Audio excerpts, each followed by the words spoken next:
بھائی میں اپنے آپ کو بہت خوش قسمت سمجھتا ہوں اس اعتبار سے کہ میں نے بچپن سے لے کے آج تک جو وقت گزارا ہے وہ ایسے لوگوں کے سائے میں گزارا جو اس زمانے کی سب سے بڑی شخصیتیں تھیں۔ لوگ ان سے ملتے تھے، آتے تھے، بہت عام تھا ان کا ادھر ادھر جانا آنا، مقبول بہت تھے، لیکن ان کو قریب سے دیکھنا ذرا مشکل اس لیے تھا کہ وہ اپنے اپنے کاموں میں اتنے زیادہ مصروف رہتے تھے کہ ان کے پاس اس کا وقت نہیں تھا کہ زیادہ سوشلائز کریں۔ تو مجیب صاحب جو جامعہ کے شیخ الجامعہ ہوئے، وہ لکھنؤ سے ان کا تعلق تھا۔ میرے خاندان کا تعلق بھی لکھنؤ کے قریب بارہ بنکی سے تھا، مجیب صاحب بھی بارہ بنکی کے تھے۔ تو بچپن سے میں نے ان کا ذکر سنا، انہیں دیکھا، لیکن ظاہر ہے وہ بہت بڑے تھے عمر میں نے ان کو بہت ہی بچپن میں اگر دیکھا بھی تو پہچانا نہیں کہ یہ کون ہے۔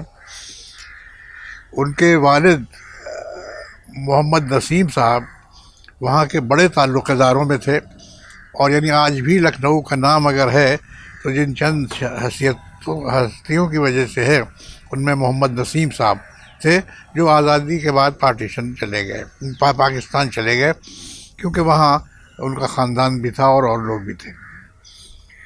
لیکن مجیب صاحب جو تھے وہ عجیب و غریب آدمی تھے۔ اچھا، اور ان سب لوگوں میں ایک خاص بات یہ تھی کہ یہ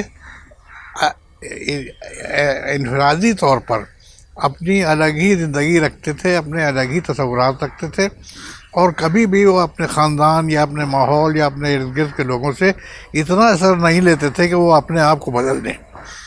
تو مجیب صاحب جس خاندان سے تعلق رکھتے تھے اس کی بنا پہ انہیں اپنے دوسرے بھائیوں کی طرح تعلیم کے لیے پہلے تو گھریلو تعلیم ہوئی، اس کے بعد ان کو انگلستان بھیجا گیا، وہاں انہوں نے کیمبرج سے تعلیم حاصل کی، اور اس کے بعد ہندوستان آئے۔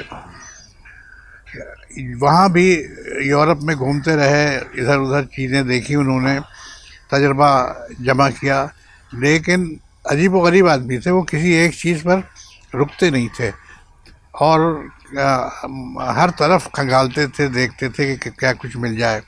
چنانچہ طالب علمی کے زمانے میں انہوں نے پرنٹنگ پریس کا کام سیکھا، اور جرمنی میں جا کر انہوں نے پریس کا کام کیا، اور اس زمانے میں سن 20 کے بعد تقریباً 21-22 کا زمانہ ہوگا، جب انہوں نے وہاں اس کے پریس سے دیوان غالب مرتب کر کے چھاپا، اور وہ دیوان غالب ایسا تھا کہ پہلا پرنٹڈ ایڈیشن تھا دیوان غالب کا، ٹائپ میں چھپا تھا اور بہت ہی سلیقے سے، بڑی خوبصورتی سے چھپا تھا۔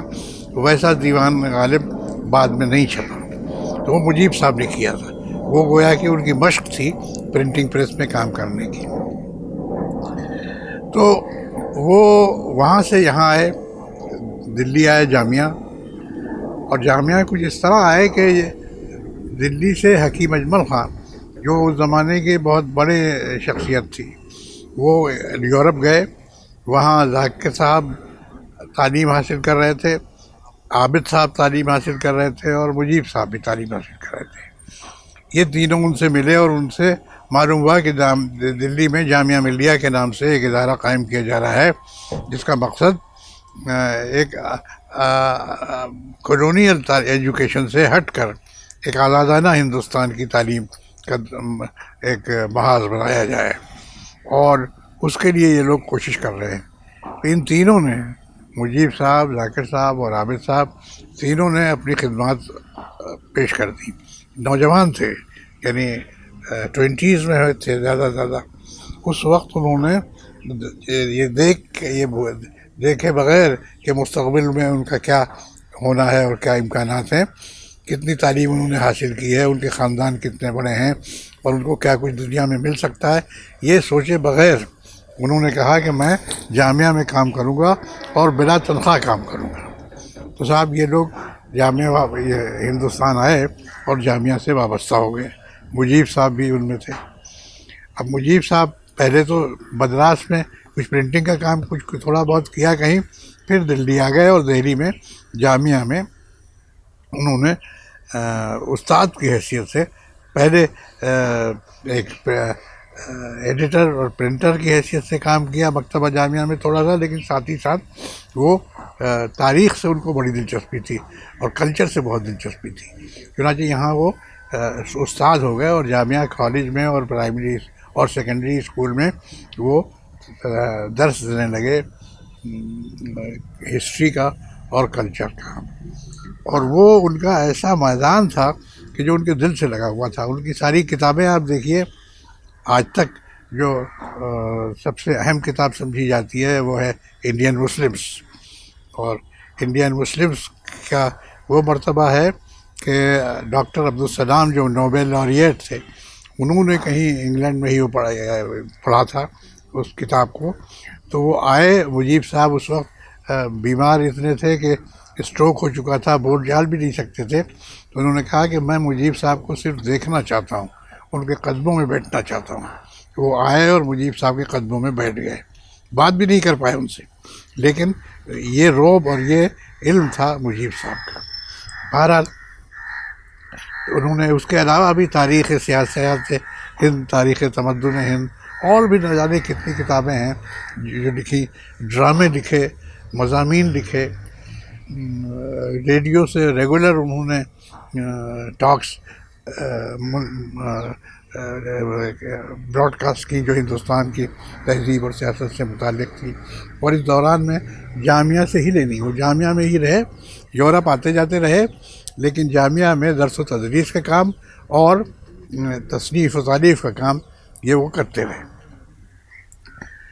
تو یہ ان کی ایک شخصیت کو اگر آپ دیکھیں تو چھوٹا سا قد، گورا رنگ، خوبصورت آدمی،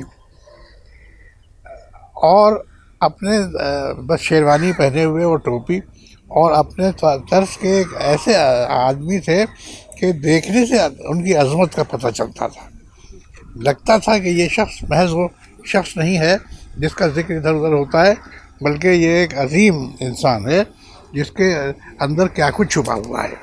چنانچہ ایسا ہی ہوا، وہ تمام عمر انہوں نے جو کام کیے وہ ہندوستان کی علمی اور ادبی زندگی میں ایک تاریخ ساز چیزیں سمجھی جانے لگیں، اور آج بھی ہیں، اور اس سے استفادہ کیے بغیر وہ آپ اس دور کی انٹلیکچوئل لائف کے بارے میں بہت کچھ نہیں جان سکتے۔ تو یہ مجیب صاحب کی ایک ذاتی زندگی تھی، مگر اتنا ہی نہیں تھا، وہ استاد کی حیثیت سے بڑے فرینک تھے، طالب علموں سے بالکل اس سطح پہ ملتے تھے جس سطح پہ طالب علم ہوتے تھے، اور کبھی بھی ان سے مل کر یہ احساس نہیں ہوتا تھا کہ وہ اتنے بڑے آدمی سے اب مل رہے ہیں کہ ان کے ساتھ بات کرنا بھی ذرا دشوار ہو، ایسا نہیں تھا۔ میں جامعہ میں جب آ کر یہاں رہا تو میرا گھر ان کا گھر بالکل پڑوس میں ہم تھے، شام کو وہ اکثر آ جایا کرتے تھے، یا جب بھی انہیں فرصت ہوتی تھی آ جاتے تھے، اور گھنٹوں بیٹھ کر یہاں باتیں ہوتی تھیں۔ ظاہر ہے میں تو ادھر ادھر کی باتیں کرتا ہی تھا، لیکن زیادہ تر وہ جو باتیں کرتے تھے وہ چونکا دینے والی اور دل و دماغ کو روشن کرنے دینے والی تھی۔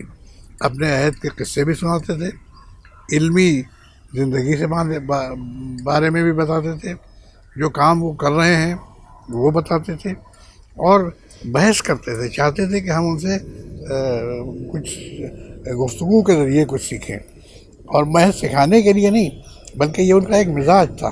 انہوں نے جتنی کتابیں لکھی، کتابیں لکھنے کے دوران میں انہوں نے اپنے بہت سارے متقدین کو اس کے مینوسکرپٹ دیے اور کہا کہ اسے پڑھیے اور پڑھ کے بتائیے کہاں کیا کمی ہے کیا نہیں ہے۔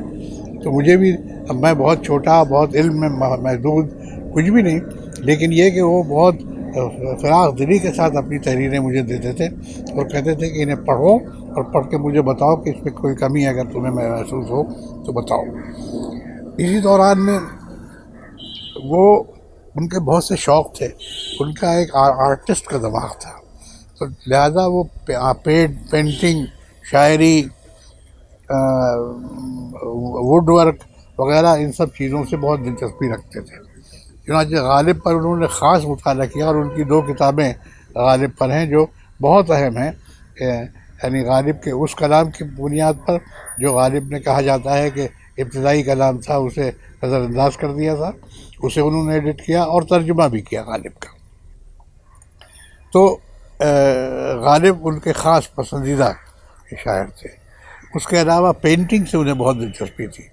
انہوں نے یہاں جامعہ میں آرٹ انسٹیٹیوٹ شروع کیا اور آرٹ انسٹیٹیوٹ میں پینٹنگ وغیرہ کے کورسز ہوئے. انہوں نے غالب کی پینٹنگز بہت ساری بنوائیں لوگوں سے، اور ساتھ ہی ساتھ یہ چاہا کہ جو لوگ جتنا اپنی صلاحیتوں کے مطابق جو بنا سکیں وہ بنائیں. انہوں نے حضرت عیسیٰ اور مریم کا ایک اسٹیچو بنایا لکڑی کا، اور وہ رات کو 12-1 بجے جب تھکے باندھے گھر پہ آ کے بیٹھتے تھے تو وہ ووڈ ورک کرتے تھے. اس وقت انہوں نے حضرت عیسیٰ اور مریم کا ایک اسٹیچو بنایا. اتنا خوبصورت اور اتنا اچھا تھا کہ ہوڈی فیملی والے لوگ اسے لے گئے اور اپنے ہاں انہوں نے بہت خاص جگہ پہ اسے رکھا ہے. تو مجھ سے انہوں نے پوچھا کہ بھائی وہ تم نے دیکھا کیسا لگا تم کو؟ میں نے کہا تھا وہ تو عجیب و غریب ہے، آپ نے کمال کیا ہے جو بنایا ہے اسے. لیکن انہوں نے پوچھا اس میں یہ بتاؤ کہ کوئی اس میں تمہیں کمی، کوئی خامی، کوئی ایسی چیز نظر آئی کہ جو تم مجھ سے پوچھنا چاہو کہ کیوں ایسا ہے؟ میں نے بہت ڈرتے ہوئے سہمے ہوئے ان سے کہا کہ ایک بات میں سمجھ میں نہیں آئی، وہ یہ کہ بیٹا ماں کے قدموں سے لپٹا ہوا ہے، اور ماں جو ہے وہ بیٹے کی طرف دیکھنے کی بجائے اس کی نظریں اوپر ہیں، کہیں دیکھ رہی ہے. تو اب یہ بڑی عجیب بات ہے کہ ماں اور بیٹے کا یہ تعلق کہ ماں بیٹے کی طرف توجہ نہیں دے رہی ہے، وہ بیٹا ماں کے قدموں سے لپٹا ہوا ہے. تو انہوں نے مجھے غور سے دیکھا اور کہا کہ آپ نے واقعی اسے غور سے دیکھا ہے کیا؟ میں نے کہا جی ہاں. انہوں نے کہا نہیں، آپ پھر دیکھیے گا. پھر باتیں ہونے لگی. پھر میں نے کہا مگر یہ بات میری سمجھ میں نہیں آئی کہ ماں اور بیٹے ایک دوسرے سے اتنے فاصلے پر ہیں. تو ان کا دیکھیے ماں کون ہے؟ ماں وہ ہے جس نے ایک پیغمبر کو جنم دیا ہے، اور ماں جو ہے وہ پھر صرف ماں نہیں ہے، پیغمبر کی ماں ہے. اور پیغمبر کی ماں کی نظریں جو ہیں وہ ساری کائنات کی طرف ہیں. وہ پھر بیٹے میں الجھ کے نہیں رہ جائے گی، اس کی نظر ساری دنیا پر، ساری کائنات پر ہے. لہذا وہ جو دیکھ رہی ہے وہ بیٹے کو نہیں دیکھ رہی ہے، وہ بیٹا تو اس کا ہے ہی، بیٹے کو تو اس نے جنم دیا ہے. وہ دیکھ رہی ہے کائنات کی طرف کہ جس کا مستقبل وہ بنانا ہے اسے وغیرہ. اس طرح کی باتیں مجیب صاحب کرتے تھے. اور ایسے ہی ایک بار دہلی میں بونزائی کی ایگزیبیشن آئی. بڑے بڑے پیڑ جو تھے ان کو چھوٹا کر کے نمائش میں رکھا گیا. میرے سامنے ایک بہت بڑے آدمی آئے مجیب صاحب کے پاس اور کہنے لگے کہ آپ چلیے وہ دیکھیے نمائش. مجیب صاحب کچھ ٹال گئے. پھر کچھ دن کے بعد وہ آئے اور انہوں نے کہا کہ آپ نے وہ نمائش نہیں دیکھی؟ انہوں نے کہا نہیں میں نے نہیں دیکھی، میں نہیں گیا. تو جب وہ چلے گئے تو مجیب صاحب بہت شرمندہ تھے کہ ایک ان کے بزرگ دوست تھے جو جنہوں نے کہا تھا اور انہوں نے ان کی بات نہیں مانی اور وہ بھی شرمندہ ہو کے واپس گئے. تو میں نے کہا کہ آپ کیوں نہیں گئے؟ بونزائی تو ایک خاص آرٹ ہے بڑے پودوں کو، پیڑوں کو چھوٹا بنانے کا، تو آپ نے ان کی طرف توجہ کیوں نہیں دی؟ اتنی بڑی ایگزیبیشن آئی ہوئی ہے دلی میں.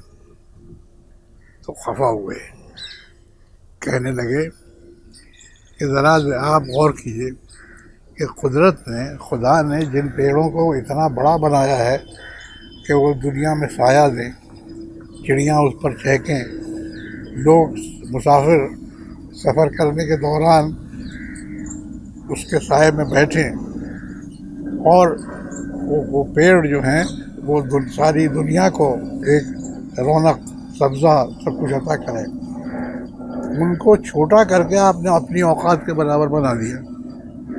کہ پیڑ کو خدا نے بنایا تھا کس لیے؟ دنیا میں سایہ پھیلانے کے لیے، مسافروں کو آرام دینے کے لیے، چڑیوں کو وہاں چہکنے کا موقع دینے کے لیے، اور دنیا کو بارونق بنانے کے لیے، سرسبز کو شاداب بنانے کے لیے آپ نے ان پیڑوں کو چھوٹا کر کے اپنی اوقات کے مطابق انہیں اتنا چھوٹا کر دیا کہ بس وہ آپ کے ڈرائنگ روم میں رکھے رہیں۔ تو یہ پیڑوں کا، قدرت کا یہ منشا نہیں تھا کہ پیڑوں کو اس لیے بنائیں کہ آپ ان سے کھیلیں کودیں، بلکہ وہ دنیا کو رونق بخشنے کے لیے تھا۔ تو اس لیے مجھے یہ بات سخت ناپسند ہے کہ آپ بڑے بڑے پیڑوں کو ان کو چھوٹا کر کے ان کا بونزائی بنا لیں، اس لیے میں نہیں گیا وہاں۔ تو اس طرح کی باتیں تھیں جو بارہا بیٹھے بیٹھے سمجھ میں آتی تھی۔ غالب کے اشعار اکثر وہ کوٹ کرتے تھے، سناتے تھے، ان پر بحث کرتے تھے، نہ صرف وہ بلکہ اور دنیا بھر کی باتوں۔ میں سمجھتا ہوں کہ وہ ایک استاد، جو استاد ان معنوں میں نہیں کہ کلاس روم میں لیکچر دیتا ہوں صرف، بلکہ ان معنوں میں کہ زندگی کا ہر لمحہ جو ہے وہ اس کے ساتھ بیٹھ کر آدمی کچھ نہ کچھ جانتا تھا، کچھ نہ کچھ سیکھنے کی کوشش کرتا تھا۔ یہی وجہ ہے کہ اپنے زمانے کے بڑے انٹلیکچوئلز میں ان کا شمار ہوا۔ دنیا میں ہر جگہ ان کی کتابیں پھیلی، مشہور ہوئیں، اور آج تک ان سے استفادہ کیا جاتا ہے اور آئندہ بھی کیا جاتا رہے گا۔ خاص طور سے کلچر اور پالیٹکس، اور مسلمانوں کے کلچر اور پالیٹکس کے بارے میں انہوں نے، اگر آپ ان کی کتاب پڑھیں انڈین مسلم وغیرہ، تو آپ دیکھیں گے کہ اس میں خاص طور سے مسلمانوں کی زندگی اور ہندوستان کے مسلمانوں کی زندگی کے بارے میں اور ان کے افکار کے بارے میں بہت کچھ لیا گیا ہے۔ اور اس میں ایک پہلو جو ہے جو خاص طور سے اہم ہے، وہ ان کے مزاج کا پتہ دیتا ہے، وہ ہے تصوف کا۔ انہوں نے صوفیوں کے بارے میں جو تحقیق کی ہے اور جو لکھا ہے حضرت نظام الدین وغیرہ کے بارے میں، وہ پڑھنے کے لائق ہے۔ وہ اس لائق ہے کہ وہ اسے بار بار نقل کیا جائے، کوٹ کیا جائے۔ اسی طرح سے شاعروں میں وہ اقبال، غالب کے بعد اگر کسی کے معتقد ہیں تو وہ اقبال ہیں، اور لوگ بھی ہیں، لیکن یہ کہ یہ ان کے مزاج کی ایک بات ہے کہ وہ ان کامن، جو عام طریقے سے جو چیزیں مشہور ہیں اور جن میں لوگ پھنس کے رہ جاتے ہیں، اس میں نہیں رہتے تھے، وہ الگ سے چلتے تھے۔ ایک دن کہنے لگے، میں آپ کو بتاتا ہوں، اب یہ پتہ نہیں یہ بات اس لائق ہوگی کہ سب لوگ اس کو سمجھ سکیں یا انجوائے کر سکیں یا نہیں۔ یہیں بیٹھے ہوئے، وہ شام کو یہاں آ جایا کرتے تھے، اور میں ادھر چلا جاتا تھا، اور بے تکلفانہ باتیں ہوتی تھیں حضرت محمد کے بارے میں، سیرت کے بارے میں بہت سی باتیں ہوئیں۔ کہنے لگے کہ ایک بات میری سمجھ میں نہیں آتی لیکن وہ ہونی چاہیے۔ میں نے کہا کیا؟ تو انہوں نے کہا کہ ابو جہل کے بارے میں ریسرچ نہیں ہوئی، ابو جہل کے بارے میں ریسرچ نہیں کی لوگوں نے۔ تو میں چونکا، میں نے کہا کہ اتنا بڑا اسکالر یہ کہہ رہا ہے، جس نے خود حضرت محمد پہ اتنا کچھ لکھا، اسلام پہ اتنا کچھ لکھا، وہ یہ کہہ رہا ہے کہ ابو جہل پہ ریسرچ نہیں ہوئی۔ کہنے لگے حیرت ہو رہی ہے آپ کو میری بات؟ میں نے کہا جی ہاں، میں یہی سوچا ہوں۔ کہنے لگے آپ نے کبھی یہ سوچا کہ جو شخص حضرت محمد کے بالمقابل کھڑا ہونے کی خواہش کر رہا تھا، وہ محض معمولی آدمی تو نہیں ہوگا؟ وہ تھا، وہ ظاہر ہے وہ ہار گیا، اس کی پوری تحریک ختم ہو گئی، وہ خود ختم ہو گیا، لیکن محمد جیسے شخص کے مقابل جو شخص کھڑا ہونا چاہے اور آرگنائز کرے، پوری تنظیم کرے، ایک موومنٹ کھڑا کرے، وہ معمولی آدمی تو نہیں ہوگا، کچھ نہ کچھ تو اس کے اندر ہوگا۔ کیا تھا کیا نہیں تھا یہ تو ہم نہیں جانتے، نہ کوئی اور جانتا ہے، لیکن یہ کہ میں سمجھتا ہوں اس طرح کے کیریکٹرز کے بارے میں پتہ لگانا چاہیے۔ ایسے لوگ چاہے وہ منفی کیریکٹر کے ہوں، چاہے ان کا وہ روڈ نہ رہا ہو جو آپ چاہتے ہوں، لیکن یہ لوگ کیوں آئے، کیسے آئے، اور اس دنیا میں کیسے پنپے، تو یہ جاننے کی کوشش کرنی چاہیے کہ آخر ان میں تھا کیا۔ قدرت کی، خدائی نے ہی انہیں بنایا تھا، خدا نے کس مقصد سے ان کو بھیجا تھا وغیرہ۔ تو اب ادھر دیکھیے، اس طرح کی باتیں یہ کسی اور سے ہم توقع نہیں کر سکتے کہ وہ کہے، اور جو کہے گا وہ ابو جہل و اعتقاد کا معاملہ ہے بس۔ یہاں ایک مورخ، تاریخ داں ایک بات کر رہا ہے، اور اسلامی تاریخ کے نقطۂ نظر سے کر رہا ہے کہ اسلام کے اگر کوئی دشمن تھے تو وہ کیوں تھے، کہاں سے آئے، کیا کیا انہوں نے۔ تو اس طرح کی باتیں بہت ہوتی رہی ہیں. اور وہ یعنی عجیب و غریب آدمی تھے. جامعہ کے طالب علموں کو لے کر وہ مانومنٹس پہ گھومتے تھے. اب اتنا بڑا آدمی بتائیے وہ اتنا وقت نکالنا کہ پورے دن وہ دلی یا دلی کے باہر کسی شہر میں تاریخی مانومنٹس کے اندر طالب علموں کے ساتھ وقت گزار رہا ہے اور جا رہا ہے. تو ایسے ہی ایک دن یہی دلی کے مانومنٹس پہ گھوم رہے تھے کہ ان کو بے ہوش ہو گئے, کانشیسنیس جاتی رہی اور اسٹروک ہوا ان کو. داخل ہوئے اسپتال میں, معلوم ہوا کہ برین میں کلاٹنگ ہو گئی ہے اور ان کی ساری صلاحیتیں بولنے کی, لکھنے کی, یادداشت, پہچاننے کی سب ختم. یعنی وہ بالکل اسٹون, پتھر کے آدمی بن کے رہ گئے. اب میں نے دیکھا تو میں کیا بتاؤں آپ کو کہ مجھ پر کیا اثر ہوا. میں نے ایسا آدمی دیکھا ہی نہیں تھا, اتنا ذہین, اتنا جینیس اپنے زمانے کا, اتنی کتابوں کا مصنف. وہ ایک وقت ایسا ہے کہ پتھر کا بن کے رہ گیا. جناب وہ اپنے بیوی بچوں کو نہیں پہچان سکتا تھا, وہ ہمیں نہیں پہچان سکتا تھا, وہ اپنے گھر کو نہیں پہچان سکتا تھا. وہ دنیا کی کوئی چیز اس کی یادداشت میں تھی ہی نہیں. وہ پڑا ہوا تو صاحب اب کیا ہو. لیکن یہ صاحب اسی کا دماغ ہے جو آپ سوچ سکتے. ایک سائیکیٹرسٹ تھے جو کسی کالج میں, کسی اسکول میں تھے. وہاں سے ان کو بلایا اور بلا کر انہوں نے ان سے